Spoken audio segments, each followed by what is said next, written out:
एका पोलीस बापाने आपल्या मुलीवर आयुष्यभर विश्वास ठेवला. पण त्याला माहित नव्हतं की एक दिवस तिच्याच हाताने त्याचा मृत्यू होणार आहे. ज्याच्यावर आपण सर्वात जास्त विश्वास ठेवतो, कधी-कधी जखमही तिथूनच मिळते. मित्रांनो, महाराष्ट्रात घडलेली ही सत्य घटना. वडील पोलीस खात्यात काम करणारे. संपूर्ण आयुष्य शिस्तीत गेलं. कर्तव्य, नियम आणि प्रतिष्ठा हे त्यांचं जग.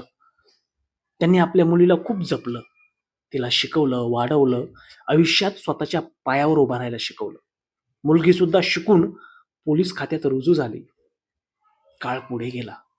मुलीच्या आयुष्यात एक व्यक्ती आली. तिचं प्रेम जडलं आणि इथूनच घरात शांतपणे तणाव सुरू झाला. कारण वडिलांना हे नातं मान्य नव्हतं. मुलीने मात्र तिच्या प्रियकराशी लग्न करण्याचा हट्ट धरला. घरात वारंवार चर्चा व्हायच्या. कधी आवाज चढायचा. यामुळे मुलगी आणि वडिलांमध्ये अबोला वाढला. आणि मग आला तो दिवस. घरात सगळं अगदी नेहमीसारखं होतं. कोणालाही कल्पना नव्हती की या क्षणानंतर या घराचा इतिहास बदलणार आहे. मुलीने स्वतःच्या वडिलांसाठी मिल्कशेक तयार केला. नेहमीप्रमाणे तिने वडिलांच्या हातात दिला. त्या बापानेही कोणताही संशय न घेता तो मिल्कशेक घेतला. कारण समोर स्वतःची मुलगी होती. काही वेळातच त्यांची तब्येत बिघडायला लागली. घरात धावपळ झाली, पण परिस्थिती एवढ्या वेगानं बदलली की कुणालाही काही समजलंच नाही.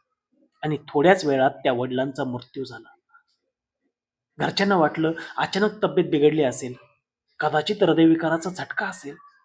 शोक झाला, नातेवाईक जमले, अंत्यसंस्कार झाले आणि काही दिवसांनी सगळं जणू शांत झालं. वेळ पुढे गेला. मुलीने तिच्या प्रियकराशी लग्न केलं.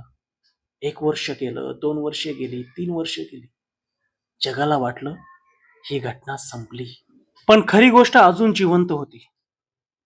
दरम्यान ज्या व्यक्तीसाठी मुलीने वडिलांशी संघर्ष केला होता, त्याच व्यक्तीसोबत तिचं लग्न झालं होतं.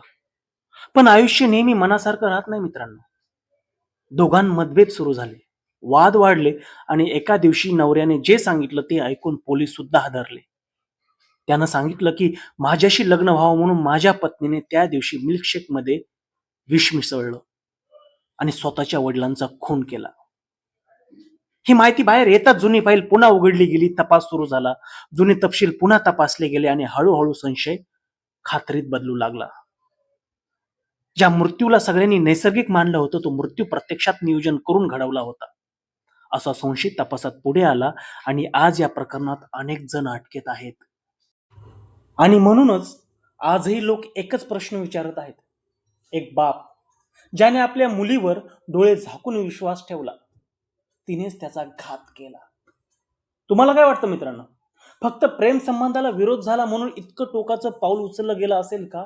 की ह्या मागे अजून काही कारण असू शकतं? तुमचं मत कमेंटमध्ये नक्की लिहा.